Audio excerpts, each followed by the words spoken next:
नमस्कार। आकाशवाणी जयपुर अजमेर से प्रस्तुत हैं प्रादेशिक समाचार।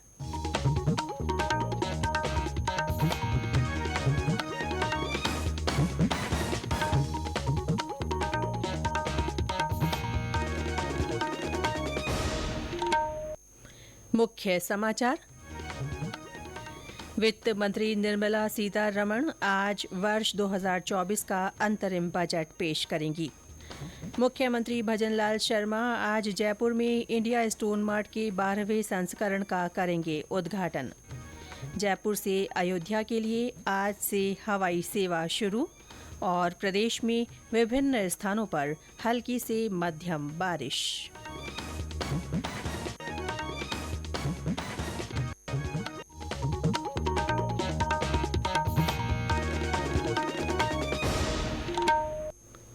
समाचारों के साथ मैं रितिका गुप्ता और अब समाचार विस्तार से। वित्त मंत्री निर्मला सीतारमण आज सुबह 11 बजे लोकसभा में वर्ष 2024 का अंतरिम बजट पेश करेंगी। वित्त मंत्री के रूप में श्रीमती सीतारमण छठी बार बजट पेश करने जा रही हैं।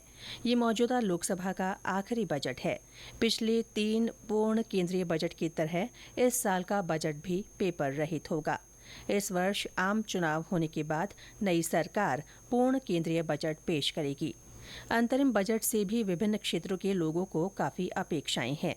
आकाशवाणी से बातचीत में स्वास्थ्य विशेषज्ञ गोविंद नारायण सिंह ने बताया कि पिछले 10 सालों में स्वास्थ्य क्षेत्र में काफी बदलाव आया है।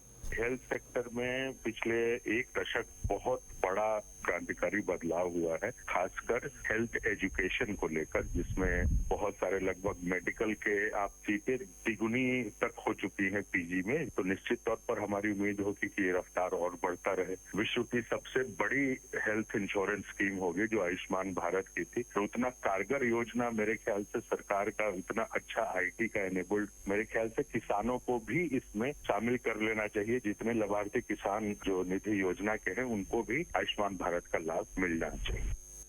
केंद्रीय जल शक्ति मंत्री गजेंद्र सिंह शेखावत ने कहा है कि पूर्वी राजस्थान की तर्ज पर प्रदेश के पश्चिमी हिस्से में बहुप्रतीक्षित जवाई बांध के पुनर्भरण के प्रयास किए जा रहे हैं। कल जालौर की नून हवाई पट्टी पर श्री शेखावत ने पत्रकारों से बातचीत में कहा कि इस संबंध में गुजरात सरकार से बातचीत की जा रही है। उन्होंने कहा कि जवाई बांध का पुनर्भरण होने और हर साल जवाई नदी में पानी प्रवाहित होने से जालौर क्षेत्र के कुओं में फिर से पानी आ सकेगा। इससे पेयजल की समस्या दूर होने के साथ ही सिंचाई के लिए भी किसानों को पानी मिल सकेगा। मुख्यमंत्री भजनलाल शर्मा आज जयपुर में इंडिया स्टोन मार्ट के 12वें संस्करण का उद्घाटन करेंगे। Centre for development of stones की ओर से सीतापुरा में आयोजित ये स्टोन मार्ट 4 फरवरी तक चलेगा।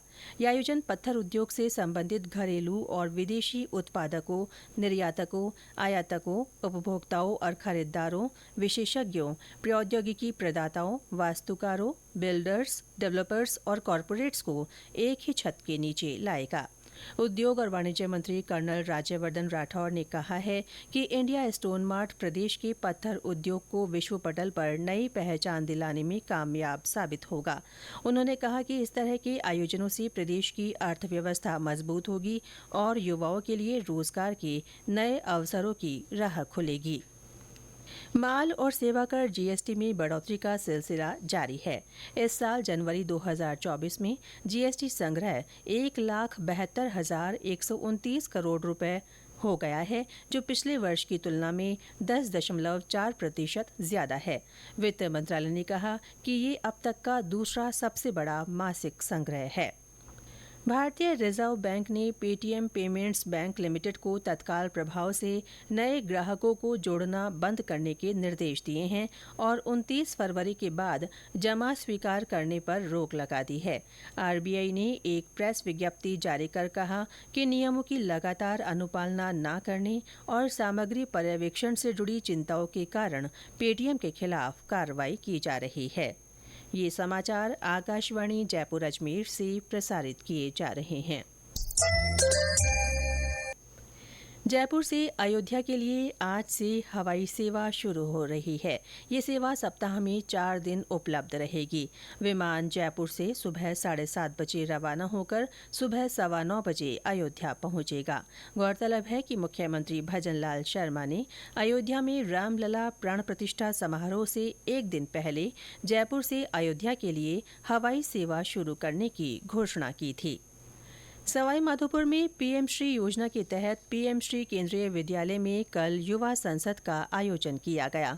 इसमें 50 से ज्यादा विद्यार्थियों ने भाग लिया। इस दौरान युवा सांसदों द्वारा शपथ ग्रहण, प्रश्नकाल, बिलों के प्रस्तुतिकरण और प्रधानमंत्री द्वारा नए मंत्रियों के परिचय संबंधी कार्यक्रम दर्शकों के आकर्षण का केंद्र रहे।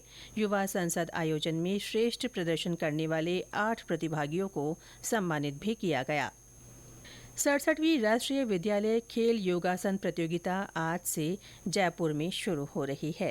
केंद्रीय विद्यालय संगठन द्वारा 4 दिन की ये प्रतियोगिता जयपुर के पीएम श्री केंद्रीय विद्यालय क्रमांक 1 में आयोजित की जा रही है। इसमें विभिन्न राज्यों से 14 वर्ष आयु वर्ग के 374 विद्यार्थी भाग ले रहे हैं। प्रदेश में पिछले 24 घंटों में पश्चिमी विक्षोभ के असर से विभिन्न स्थानों पर बादल छाए रहे और कई स्थानों पर बारिश दर्ज की गई है। अलवर जिले में कई स्थानों पर हल्की बारिश हुई और कुछ जगह पर ओले भी गिरे। सीकर जिले के कई इलाकों में हल्की बारिश होने से सर्दी तेज हो गई है। राजधानी जयपुर में भी बादल की आवाजाही बनी हुई है। कल कई स्थानों पर बूंदाबांदी हुई। हनुमानगढ़, टोंक और सवाईमाधोपुर में घना कोहरा छाया हुआ है। इससे वाहन चालकों को दिक्कतों का सामना करना पड़ रहा है। भरतपुर में ठंड बरकरार है, लेकिन कोहरे का असर कम हो गया है। बीकानेर में मौसम में बदलाव के चलते ग्रामीण इलाकों में कहीं हल्की तो कहीं तेज बारिश हुई है।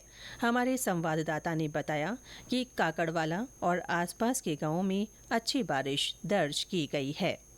कल दिन भर बादल छाए रहने के बाद ग्रामीण इलाकों में कहीं हल्की तो कहीं तेज बारिश हुई। उधर गांव काकड़वाला तथा इसके आसपास के गांवों में अच्छी बारिश होने की खबर है। कई ग्रामीण इलाकों में हल्की से मध्यम दर्जे की भी बारिश हुई और शहर में हल्की बूंदाबांदी हुई। मौसम के इस उतार चढ़ाव व कम तापमान, अधिक वातावरणीय नमी की अनुकूलता के कारण सरसों की फसल में चैंपा, माहू, काला तेला के प्रकोप की संभावना के मद्देनजर कृषि विभाग द्वारा एडवाइजरी जारी की गई है। जिसके अनुसार एडवाइजरी पर अमल कर किसान भाई अपनी सरसों की फसल को इस चैंपा, माहू, काला तेला के प्रकोप से बचा सकेंगे। मोहम्मद रफीक पठान, आकाशवाणी समाचार, बीकानेर।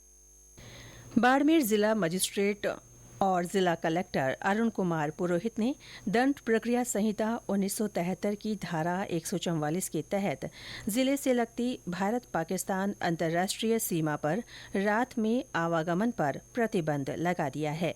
सीमा से सटे गांवों में शाम 7 बजे से सुबह 6 बजे तक सीमा सुरक्षा बल की अनुमति के बिना आम जन के आवागमन पर रोक रहेगी। ये आदेश आगामी 2 महीने तक प्रभावी रहेंगे। जयपुर लिटरेचर फेस्टिवल जेएलएफ आज से शुरू हो रहा है। जेएलएफ का ये 17वां संस्करण है। 5 फरवरी तक चलने वाले फेस्टिवल का उद्घाटन उप मुख्यमंत्री दिया कुमारी करेंगी। इस अवसर पर पश्चिम बंगाल के पूर्व राज्यपाल गोपाल कृष्ण गांधी का मुख्य संबोधन होगा। फेस्टिवल में आज कुल 40 सत्र होंगे।